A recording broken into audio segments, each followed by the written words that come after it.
toutes et à tous, c'est Hermès, j'espère que vous allez bien, j'espère que vous avez apprécié la vidéo d'hier. On a fait un petit peu le tour d'horizon par rapport à ce qu'on attendait vis-à-vis notamment de l'inflation galopante sur un an, sur plus d'un an, ce qui était pricé par le marché. Si vous l'avez loupé, je vous invite potentiellement à y faire un petit tour très intéressant et très pertinent. En tout cas, j'espère que ça vous a plu. On va parler Bitcoin, on va parler aussi du taux de chômage aux États-Unis. On a eu les chiffres, donc c'est passé hier dans la journée. On va en parler bien évidemment ici, ça a eu plutôt un effet positif notamment sur les marchés mondiaux et un tout petit rebond au niveau des cryptos. Je tourne cette vidéo en fin d'après-midi, c'était plutôt pour faire un petit top crypto, ça devrait pas beaucoup bouger. On va essayer de remettre les choses un petit peu en perspective, pourquoi ça pump en réalité. Et on parlera de 3 petites news aussi extrêmement intéressantes et je vous souhaiterai un bon week-end. On commence maintenant. Avant de commencer, je vous invite toujours à rejoindre le Discord des rois du marché. Le lien dans la description à l'intérieur, vous y trouverez dans l'onglet documentation une stratégie qui s'appelle la stratégie des 4 rois. N'hésitez pas à l'utiliser, vous en imprégnez, vous en inspirez pour vous aussi trouver votre propre style d'investissement, que ce soit sur le court, moyen, long terme. Vous avez d'autres documentations, notamment aussi les petites patterns des rois que je vous ai mis en exercice, c'est très simple, ça fait 4 pages. Et là, on observe potentiellement un hammer. Les hammers, ce sont des bougies en fait de retournement tendanciel. En tout cas, on pourrait les interpréter comme cela. Ce sont des doji japonais, ni plus ni moins. Vous avez aussi potentiellement un dragonfly juste ici. Pourquoi je vous en parle ? Parce que si on fait un petit tour au niveau du S&P 500 et qu'on passe en weekly par rapport à cette magnifique petite bougie de ravalement qu'on tente entre guillemets d'encadrer, ici on était pile venu chercher les 0,618, on pourrait peut-être, on regardera ça dans le Discord ensemble, venir clôturer nos fameux 4060 points. Si on vient clôturer au-dessus de notre premier arrêt, ça voudrait dire quoi ? Le premier arrêt tient, ni plus ni moins. Et tant que le premier arrêt tient, le plus probable, qu'est-ce que c'est de faire un nouveau plus haut, ce qui est plutôt positif. Donc on pourrait potentiellement encadrer un hammer ici, ou un petit dragonfly, qui pourrait se positionner, c'est plutôt positif, malgré que les queues soient menées à être mangées, vous connaissez l'adage, bien évidemment, mais je reste confiant quand même au niveau du S&P 500, où nous sommes sur des supports de marché extrêmement puissants. Nous avons des structures en W weekly avec des sommets toujours plus hauts que les précédents et des creux toujours plus hauts que les précédents. L'objectif, qu'est-ce que c'est ? C'est d'aller faire potentiellement un petit tour dans une zone de rechargement de vente logique. Et ici, vous pourrez éventuellement hedger votre portefeuille d'investissement sur plutôt les actions ou éventuellement prendre des profits si on vous le propose. Ça, c'était super important. C'est à peu près ça le retour qu'on avait fait tout au long de la semaine, notamment sur Apple. Si vous deviez prendre des profits sur les sur les 176$ ou 74$, on le dit suffisamment, ça commence d'ailleurs un petit peu à retracer, je ne sais pas si ça rebondit un peu au niveau d'Apple, je ne suis même pas allé, je vous dis ça, mais on pourra aller faire un petit tour, c'était très intéressant de pouvoir prendre des profits ici, voilà. Bon, voilà, sur ces niveaux de prix, c'était très très intéressant de prendre des profits, ça retrace un petit peu, ça ne veut pas dire que c'est mort, hein, pas du tout, tant qu'on continue le premier arrêt, le plus probable, qu'est-ce que c'est de faire un nouveau plus haut, il n'y a aucun problème avec ça, mais vous aviez une magnifique porte de sortie, si vous étiez surexposé sur Apple, prendre des profits ici n'est pas déraisonnable, voilà pour ça. Bitcoin, toujours par rapport à ce petit ce diamant, pardon. On a essayé de le break à la baisse, derrière on le break à la hausse, donc c'est plutôt positif. On va chercher les objectifs, toujours pareil, très proche d'un premier arrêt. On va prendre le bas de ce diamant ici. On va chercher le haut de ce diamant, hein, ni plus ni moins par rapport au breakout. On se retrouverait très proche des 21 200, 21 300, donc très proche des 21 500$ pour essayer de faire un prix relativement rond. Est-ce qu'on va pouvoir atteindre cette target ? Oui, c'est parfaitement réaliste. Hein. Même Bitcoin peut faire cavalier seul, malgré que Ethereum ne peut pas plus que Bitcoin pendant le week-end notamment. On pourrait même créer des gaps entre guillemets haussiers, c'est pas forcément négatif non plus, il y a des gaps beaucoup plus hauts au niveau du Chicago Mercantile. Ok, bon, laissons faire un petit peu le cours, pour l'instant rien n'est gagné, puisqu'on observe 2 choses, et j'ai vu ça passer dans le Discord. Si vous prenez en fait la présente structure par rapport à un plus haut plus bas, on est en train de travailler le premier arrêt juste ici, mais vous êtes aussi en train de travailler une zone de rechargement de vente logique très court terme, juste là, voilà, vous êtes dans une zone de rechargement de vente logique, donc si vous êtes plutôt vendeur à découvert, c'est ici que vous vous positionnez, parce que vous faites des creux toujours plus bas et des sommets toujours plus bas que les précédents. Le plus bref, qu'est-ce que c'est ? C'est une confluence pour faire un nouveau plus bas, donc soyez vigilants, c'est malheureusement pas dans ces contextes de marché qu'on achète ou on fait all-in, sauf si vous faites du dollar cost average. Sur Ethereum, je pense pas que ce soit un mauvais prix aux alentours des 1600$, vous pouvez bien sûr l'imaginer, et sur des toutes petites time frames, si vous prenez ici au niveau de Bitcoin, on se retrouve exactement sur un premier arrêt, regardez, hein, c'est chirurgical, voilà, juste là, on a juste pingé sur un premier arrêt. L'objectif, c'est quoi ? C'est de le break et derrière aller faire un petit tour dans quoi ?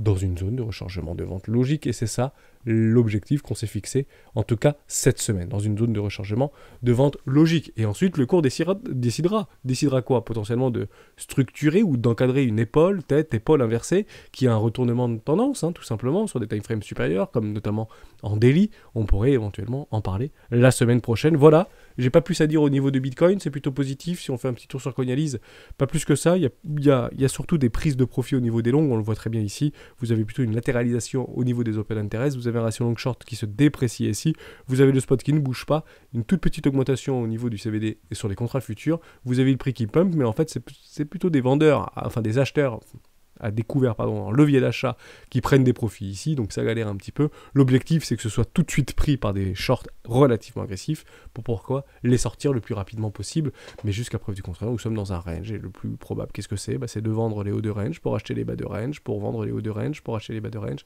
et on peut rester comme ça relativement longtemps, comme vous le savez. Voilà pour ça. Pour l'instant, rien de plus à dire sur notre ami Bitcoin. On fait juste un tout petit tour par rapport à la news qu'on a eue vis-à-vis du taux de chômage, donc 3,7%, c'est la plus grande augmentation, c'est une augmentation par rapport à ce qu'on avait vécu depuis les 6 derniers mois, la dernière fois c'était en janvier 2022, 4%, donc 3,9 à 4, après on s'était déprécié, donc c'était plutôt positif pour le marché américain de l'emploi. Là on fait un petit pump, donc c'est pas colossal, vous pouvez l'imaginer, mais c'est quand même plusieurs centaines de milliers de personnes qui se sont retrouvés au chômage aux États-Unis, alors qu'on était plutôt parti sur une idée d'avoir des créations d'emplois, me semble-t-il 318 000 de tête, me semble-t-il, donc c'est clairement pas, entre guillemets, ce qu'on attendait par rapport au marché de l'emploi américain. Ça a un impact immédiat sur le marché financier. Alors pourquoi ça pump ? En réalité, la raison est extrêmement simple. C'est que ça donne moins de possibilités à Jérôme Powell, notamment les membres de la Banque centrale fédérale américaine, de pouvoir remonter des taux, notamment de 0,75 points, qui est, jusqu'à preuve du contraire, le consensus. Vous vous rappelez, hier, on était aux alentours des 72% pour une augmentation de 0,75 points, et 0,28 par rapport à une augmentation de 0,50 points. On a vite switché le sentiment en réalité, c'est repassé de 58 à 42, et je pense que tout au long de la semaine, en fonction des discours qui peuvent intervenir, notamment des membres et des gouverneurs de la Banque centrale américaine, pour dire peut-être qu'on sera un peu plus souple, vous allez voir que très rapidement, si on a ce type de discours, ça va repasser aux alentours des 70-30 ou 60-40 en faveur d'une augmentation de 0,50 points. Vous pouvez bien sûr imaginer que si le marché de l'emploi aux États-Unis n'est pas favorable, c'est beaucoup plus difficile pour Jérôme Powell de remonter ses taux. Vous pouvez bien sûr l'imaginer. Alors il remontera quand même les taux, mais jusqu'à preuve du contraire, ce qui avait été pricé jusqu'à maintenant, c'était plutôt une augmentation de 0,75 points de base, et c'est pas ce qu'on est en train d'observer maintenant. On est peut-être en train de pricer un 0,50 points de base. Dès lors, le marché va se rééquilibrer. On aimerait bien qu'ils viennent clôturer potentiellement cette semaine, donc ce soir, 22h30, on sera vigilant au-dessus de nos fameux 4060 points, et éventuellement les 4114, qui est une énorme résistance qui faisait office de support précédent, mais qui est maintenant une résistance. Voilà pour ça. J'espère que j'ai été très clair sur les chiffres de l'emploi. On fait un petit top crypto des membres. On voulait parler de Crow, Audius, Luna, Link, Theta, VET, XTZ, CKB. On en parle maintenant et on commence avec le Crow. Avec grand plaisir de parler de Crow, un peu de FUD au niveau du Crow actuellement. Est-ce que c'est grave ? Est-ce que c'est pas grave ? Bon, très honnêtement, si vous êtes intéressé par le Crow ou si vous êtes déjà investi par le Crow, et dans les deux cas, ce sont d'excellents prix d'entrée. Je vais vous expliquer pourquoi, malgré qu'il y ait des FUD. Et ici, Crypto.com se retire d'un accord de 500 millions de dollars, donc 495 millions de dollars par rapport à l'UEFA Champions League. Donc, est-ce que ce sont des problèmes d'argent ? Je doute très fortement que ce soit des problèmes d'argent. Je pense qu'ils ont levé des sommes qui sont juste démentielles. Donc ils sont probablement pas à 500 millions de dollars près, surtout qu'ils envoient des virements à des mamies de 10 millions de dollars au lieu de 30 balles, donc vous imaginez bien qu'ils sont plus à ça près. Bon. Donc c'est plutôt en fait une question réglementaire, notamment par rapport à la loi MiCA européenne. C'est un petit peu difficile, vous comprenez, d'investir des sommes importantes, donc c'est 99 millions de dollars par an pendant 5 ans, notamment à l'UEFA Champions League européenne. C'est un peu compliqué si en fait il y a des problèmes réglementaires pour pouvoir exercer leur métier au sein du sol européen. Si en réalité on dit Crypto.com c'est ban de l'Europe, c'est dommage s'ils ont signé un contrat de 500 millions de ne pas pouvoir malheureusement jouir de leurs investissements. Dès lors, ils ont décidé de se rétracter et mettez-vous à leur place, je pense que j'aurais fait la même chose. Donc pour moi ça reste du FUD et je ne pense pas que ça a un impact réel par rapport au cours, et si ça a un impact, ce serait plutôt positif puisque en réalité c'est plutôt considéré comme des économies d'échelle, notamment des économies marketing. Moi ce que je vois actuellement c'est qu'on est dans une zone, voire en dessous d'une zone de première classe. Vous allez prendre des bottoms de marché, top de marché. Alors, Je crois pas que c'est... Alors, cette mèche n'est pas bonne, donc on est toujours sous les 80 ou 1 $. Je me rappelle qu'on avait déjà parlé de CRO dans le passé. Donc on est exactement sur les 886. Je tends à dire souvent que je paye à l'aveugle souvent les 886. Donc si CRO m'intéresse, je mets un investissement 1 à l'aveugle. Il y a d'autres éléments qui me disent que c'est intéressant. Pourquoi? Parce que jusqu'à preuve du contraire, vous avez un OBV, malgré qu'on soit en délit qui est peu d'historique sur CRO, c'est 2019, vous avez un OBV qui reste croissant. En somme, les grosses baleines et les mains fortes ne sortent pas de façon massive de ce marché. Si vous prenez Atos, par exemple, vous allez voir un OBV qui est complètement décroissant. Et là, vous pouvez voir et observer de façon assez certaine qu'il y a des gros capitaux qui sortent de ce marché. Là, sur CRO, c'est pas ce que je suis en train d'observer. Plus encore, vous avez d'énormes volumes exécutés ici. Alors, ça peut être plein de choses, ça peut être vu de plein de choses, mais vous avez ça sur d'autres échangeurs. En réalité, vous arrivez sur ces points ici d'énormes exécutions de volume. Si on prend au niveau de nos VRP, vous avez des énormes exécutions de volume qui se sont trouvées ici. Donc, vous achetez à peu près au même niveau que des baleines. C'est à peu près ce que ça veut dire. Donc si vous voulez devenir des baleines, comportez-vous comme des baleines. Sachez que beaucoup de baleines ont acheté sur ces niveaux de prix, et très probablement qu'elles achètent encore sur ces niveaux de prix. Ok? Donc ça c'est super important. Dès lors, on est très certainement, beaucoup plus proche que des bottoms de marché, que des tops de marché. C'est peu probable que CRO.com perde 90%, sauf s'ils sont en faillite, sauf tout ce que vous voulez. Si ça fait Celsius... on rigolera moins, on est bien d'accord. Mais jusqu'à preuve du contraire, c'est pas ce qu'on est en train d'observer, et c'est encore moins pressé par le marché. Donc on ne peut malheureusement pas jouer ce que l'on croit, mais uniquement jouer ce que l'on voit. Et ce que je vois, c'est qu'on est dans une excellente localisation. Si vous n'êtes pas investi dans CRO.com, malgré que vous ayez un tout petit W weekly, me semble-t-il, sur CRO, TextMec, je reprends ton indicateur qui est juste formidable. Voilà, comme ça m'évite de les calculer. Ça le fait tout seul. Vous l'avez sur le Discord des rois, c'est Kingford Weekly. Vous le mettez en favori. On vous explique ça dans la documentation des rois. Vous avez un W Weekly. On vient retester en fait cette technique d'un précédent W Weekly très proche. Donc on vient de transpercer un petit peu comme sur Bitcoin notamment et sur beaucoup de nos crypto-actifs préférés. Les plus patients ont droit des W Weekly dans des W Weekly. Une magnifique structure confirmée et clôturée. N'ayez pas peur d'acheter un petit peu plus haut. C'est pas très grave parce que je préfère acheter un peu plus haut que beaucoup plus bas. Vous connaissez l'adage. Donc ce serait potentiellement une très bonne entre guillemets localisation dans une structure parfaite avec un retour entre guillemets haussier, un momentum haussier, des volumes haussiers, tout ce que vous voulez haussier. On est toujours dans un renforcement des sociétés de survente jusqu'à preuve du contraire, donc soyez vigilants, on peut y rester longtemps, en tout cas plus qu'on ne le croit. Donc on peut continuer à consolider, attendez bien des structures de marché si vous n'êtes pas trop pressé. Mode dollar cost average, why not? Sur CRO si vous y croyez, on est sur des excellents prix actuellement. Et on avait déjà évoqué ce type de choses par là, je disais c'est un peu limite. C'est toujours pareil, un peu limite d'acheter sur ces niveaux de prix, malgré qu'on soit très proche d'une zone de rechargement d'achat. C'est plutôt du suivi de tendance, donc c'est plutôt du trading, tout le monde s'est fait sortir. Donc tous les traders, entre guillemets, futurs millionnaires, sont sortis. Ils ont capitulé, c'est une certitude absolue. Donc quand vous voyez le cours, entre guillemets, latéraliser comme il est en train de latéraliser, c'est juste que ce sont des baleines qui se positionnent doucement pour aspirer l'offre, tout simplement. Et quand il n'y aura plus d'offres disponibles, notamment sur le crypto.com ou sur plein d'autres cryptoactifs qu'on va pouvoir énumérer, ce sera extrêmement simple pour pouvoir le balancer très haut dans la lune et dépasser allègrement les 1 $, si crypto.com a de l'avenir. Et là, je vous inviterai à regarder au niveau du fondamental. Mais j'y crois. En crypto.com, je pense que c'est une bonne crypto et beaucoup ont craché dessus, si vous voulez, à ses débuts. Des frais exorbitants, des spreads qui dépassaient les plafonds. Vous savez, Bitpanda est plus cher encore que Crypto.com et ça fonctionne très bien. En tout cas, ils ont des arguments. Et Crypto.com ont également des arguments. Si vous observez, d'ailleurs, je le vois de tête, mais si vous observez ce type de structure-là, vous allez re-regarder BNB. BNB a à peu près la même tronche aux alentours des 10-20 $. Voilà, pour information. Et vous savez où est-ce que c'est parti au niveau de BNB. Donc, je pense que on va pas se mentir, un x10, x5, x10 sur CRO n'est pas délirant du tout. Okay, on n'est qu'au début de rien du tout, actuellement, notamment sur les cryptoactifs et sur leur potentiel. Voilà, pour Crypto.com, je reste optimiste sur Crypto.com. Audio, également, je reste optimiste, malgré les FUD qu'on a pu observer sur Audius. J'ai fait un investissement 1, aux alentours des 60 centimes de dollars, me semble-t-il. Donc je suis actuellement en perte. Voilà, on peut effacer ça, je vais le remettre. Hop, 60 centimes. Ouais, c'était par là, un petit peu dans la capitulation, vous savez. J'achète souvent ce genre de truc sur un investissement 1. On va le remettre 60 centimes. Ou 0,60, je sais plus, je regarderai sur Binance, mais un petit peu plus haut, peut-être 63. Je sais plus où est-ce que c'était, mais moi j'avais pris la capitulation. Ça doit être pas très loin de ça, ou 65. Bon, c'est pas très très grave. Oui, j'attends potentiellement pour un investissement 2 au niveau d'Odius, malgré les faits qu'il peut y avoir. Est-ce qu'il mente un petit peu sur les chiffres? Oui, on l'a vu passer pas mal dans le Discord lorsqu'on en avait déjà parlé. Je reste confiant sur ce type de crypto, puisque en réalité, ça a du sens par rapport à un potentiel Web3, où vous pouvez imaginer que dans le métaverse de X ou Y, ou de je sais pas qui, bah, on écoutera la musique avec Odius. Donc en réalité, on va pouvoir éventuellement trouver des relais de croissance ou des ruptures technologiques sur des cryptoactifs qui sont très faiblement capitalisés, jusqu'à preuve du contraire aujourd'hui, hein, c'est très faiblement capitalisé, et je pense que ce ne soit pas trop difficile dans un narratif qu'on peut, entre guillemets, se donner ou se raconter une belle histoire autour de ce type de projet. En réalité, je pense qu'on peut être nombreux à se la raconter, et c'est relativement potentiellement facile de faire des 110%. Voilà, donc c'est à peu près ce que j'aimerais vous dire. D'ailleurs, ici, sur un tout petit W Weekly, boum, 110%. Voilà, comme ça me fait mentir. Ça me fait pas mentir. Mais dans l'idée, voilà, je suis actuellement en perte. J'attends juste une magnifique structure dans un W Weekly, dans un magnifique W Weekly, pour mettre potentiellement un investissement 2, ou peut-être sur un petit pullback vers les moins 30, moins 40, moins 50%. Mais je pense qu'Odius pourrait au moins revenir à sa moyenne mobile, hein, ni plus ni moins.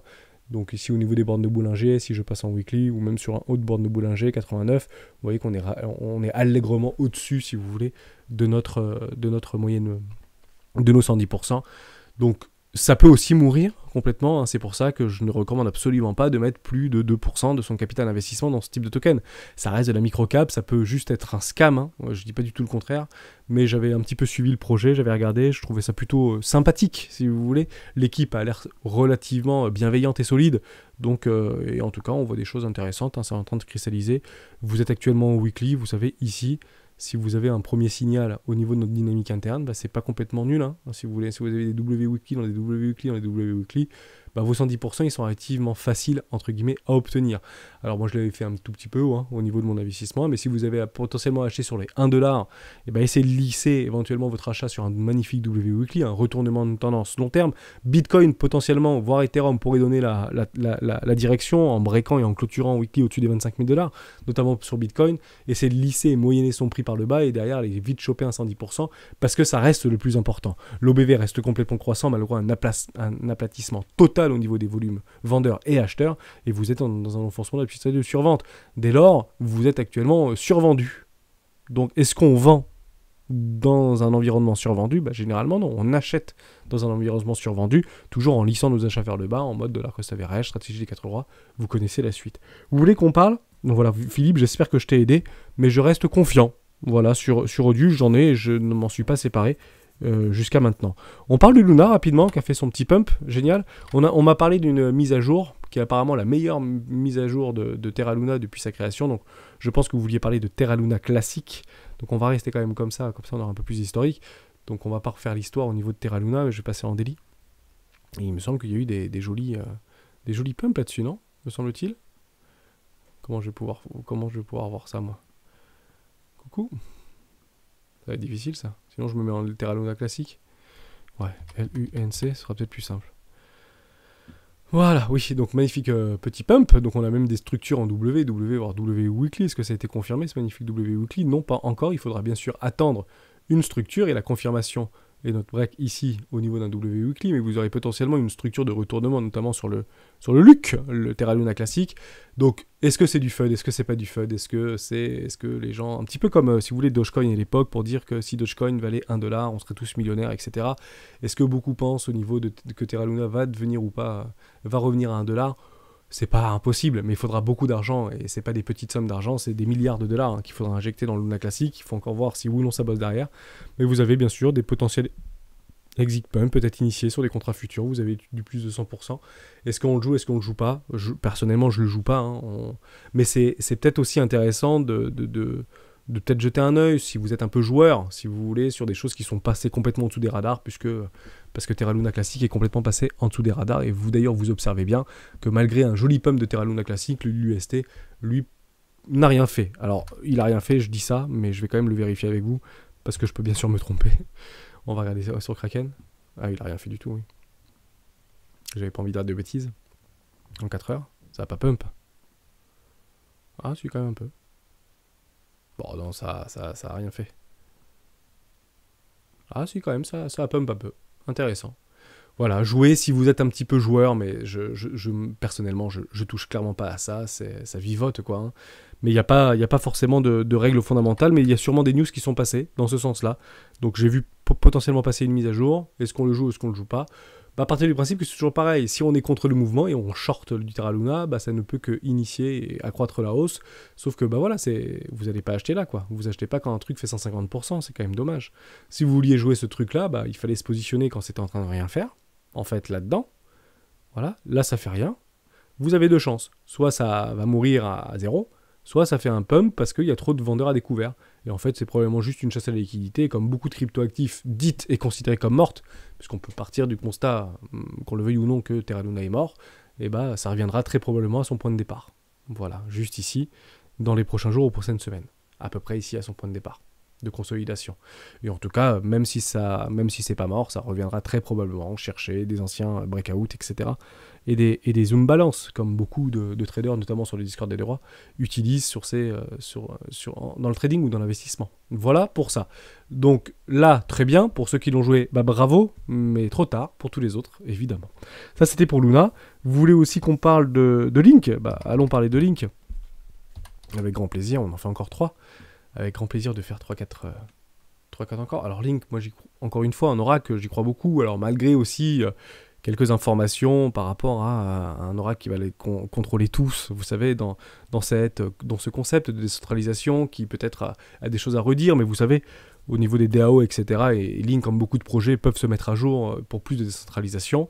Donc je reste relativement safe sur Link, bien évidemment. J'attends des structures dans des W et dans des W-CLI parce que c'est exactement la stratégie que je me suis imposée après qu'on ait cassé les précédents lots. Bitcoin, je veux qu'il me donne la direction parce que je ne sais pas s'il va partir à 40 000 et je ne sais pas s'il va partir à 13 000 $. Pour l'instant, j'en sais rien. Donc j'attends en fait une vraie direction franche. Potentiellement, ce type de crypto pourra avoir un temps de retard et derrière les envoyer beaucoup plus haut. Donc j'attends éventuellement une structure, un petit break, quelque chose dans ce sens-là pour doubler mon investissement. Ni plus, ni moins. On continue avec Theta. Theta, ça fait longtemps qu'on n'en a pas parlé. Ouais, je suis dedans aussi. Même cas de figure que Link. Investissement 1, investissement 2, un petit peu Warrior. Je crois beaucoup en cette crypto actif. Pour moi, c'est clairement d'aller chercher les derniers acheteurs, futurs millionnaires de tout ce que vous voulez. Je pense qu'on est très proche des bottoms de marché. On ne remet pas entre guillemets en cause toute la valeur qui s'est déplacée jusqu'à preuve du contraire. Par contre, on a un range, ce qu'on appelle des ranges institutionnels. Donc vous avez des trucs qui sont juste délirants, moins 93%, ça fait quand même peur. Alors évidemment, on évite d'acheter là-dedans. Hein, on n'achète pas des TGV ou des To The Moon. On va plutôt essayer d'encadrer des investissements dans des zones de rechargement d'achat. Ici, vous avez classe éco et première classe.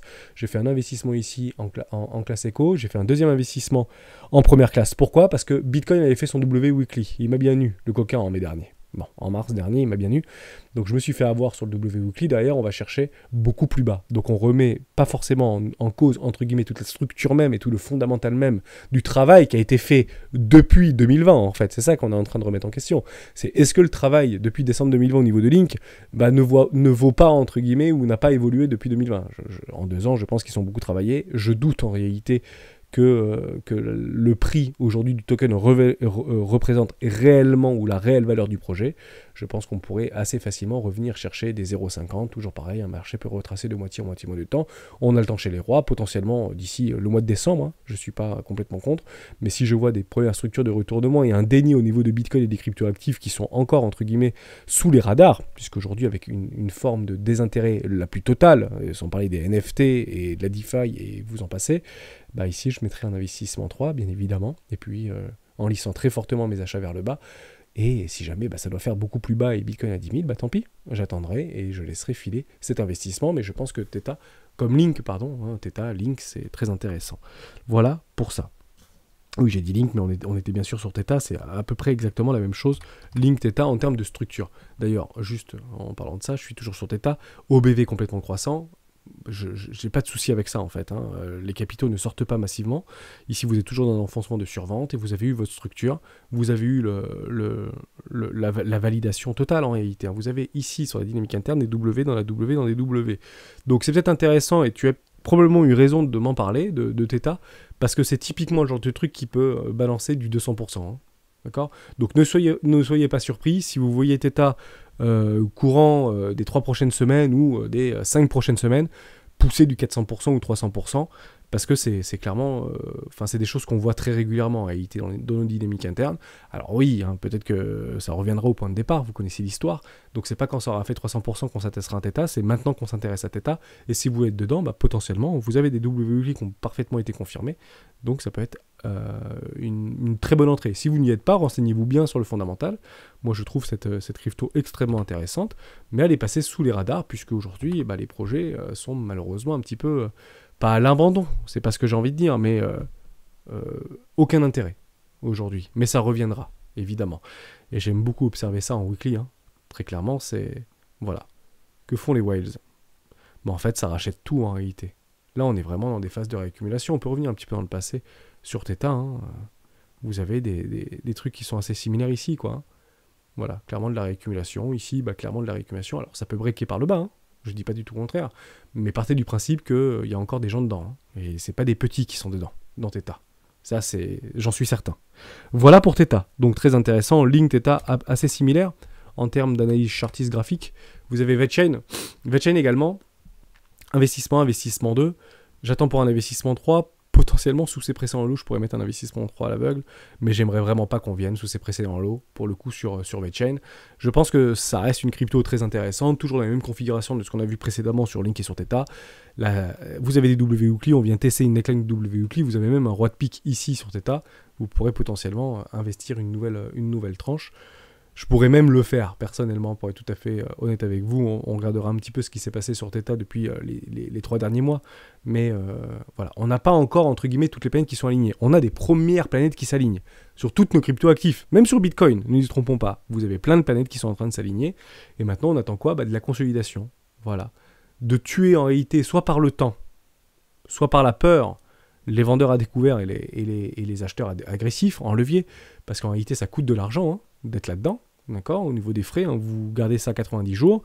Si vous faites un levier x10, on avait déjà évoqué ça dans une précédente vidéo, vous faites un levier x10 de 1000 euros x10, au bout de 3 mois, vous avez perdu 500 balles. Faut le savoir. Donc en réalité, pour tuer les leviers, rien de mieux que le temps, dans un range. Voilà. Et donc vous restez cohérent, et ben on essaie d'acheter des bas de range pour potentiellement vendre des hauts de range, acheter des bas de range, vendre des hauts de range, jusqu'à un breakout, soit à la hausse, soit à la baisse. Tout simplement.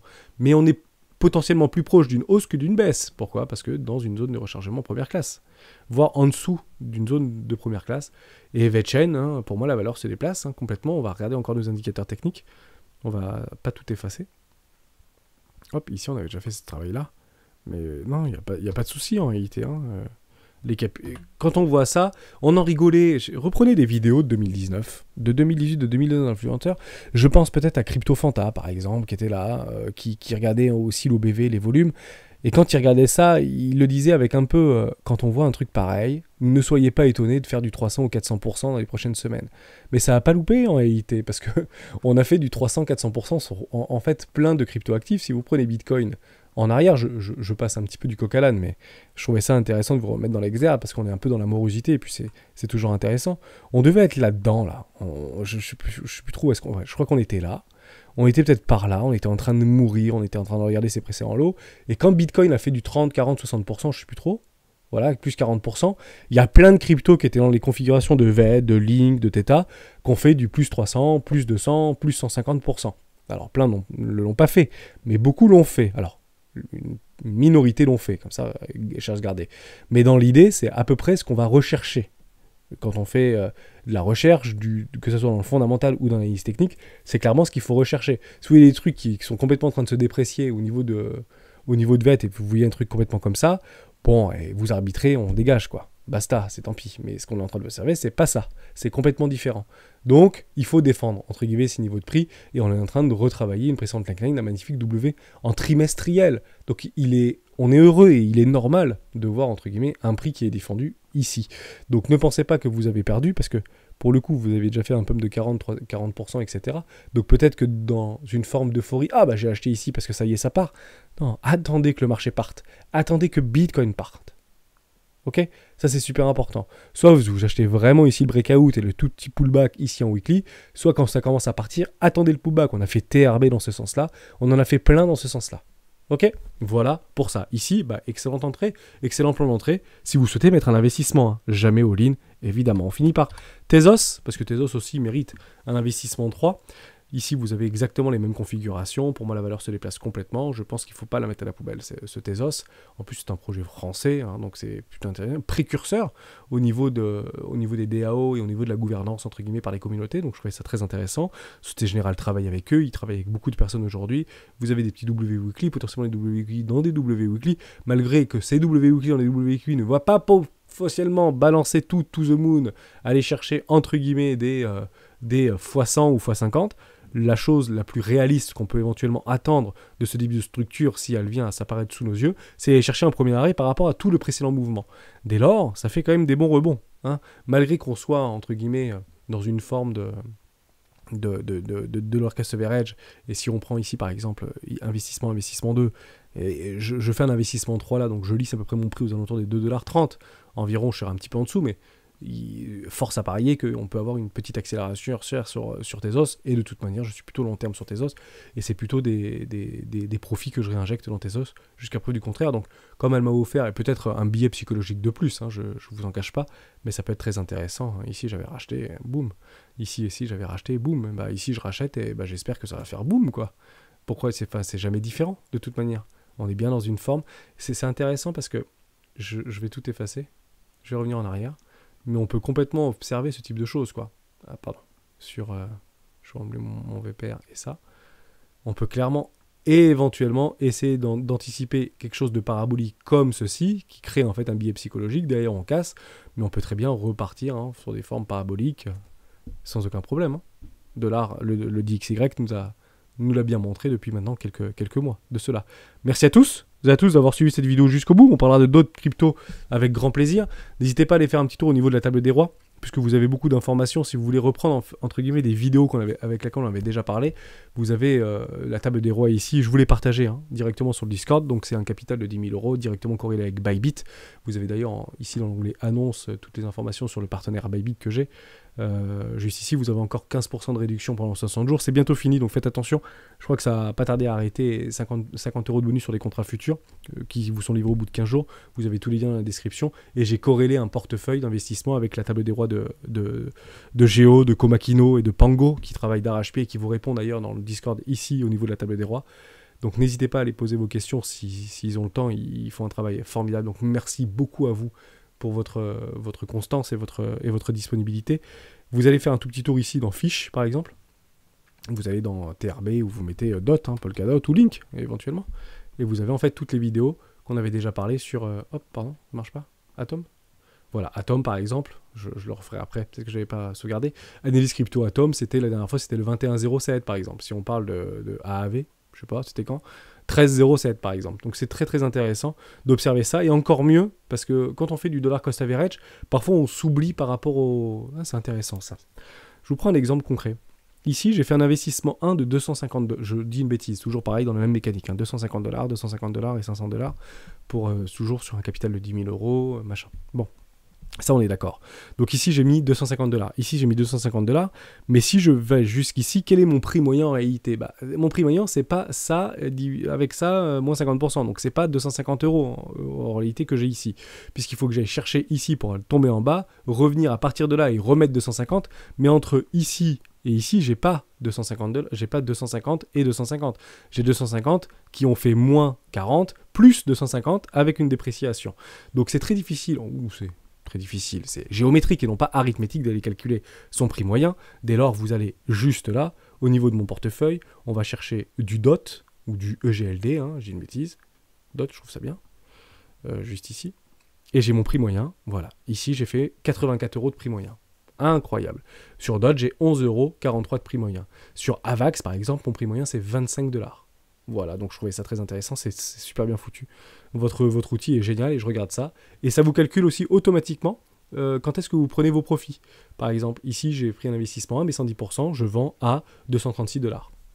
Quantité vendue de 20. Et tout ça, vous le programmez directement sur votre échangeur préféré, crypto.com, Binance ou Bybit, si vous souhaitez rejoindre Bybit, bien évidemment. Merci à toutes et à tous d'avoir suivi cette vidéo jusqu'au bout. On se retrouve lundi, je vous souhaite à toutes et à tous un excellent week-end dans une prochaine vidéo des rois du Bitcoin. Ciao!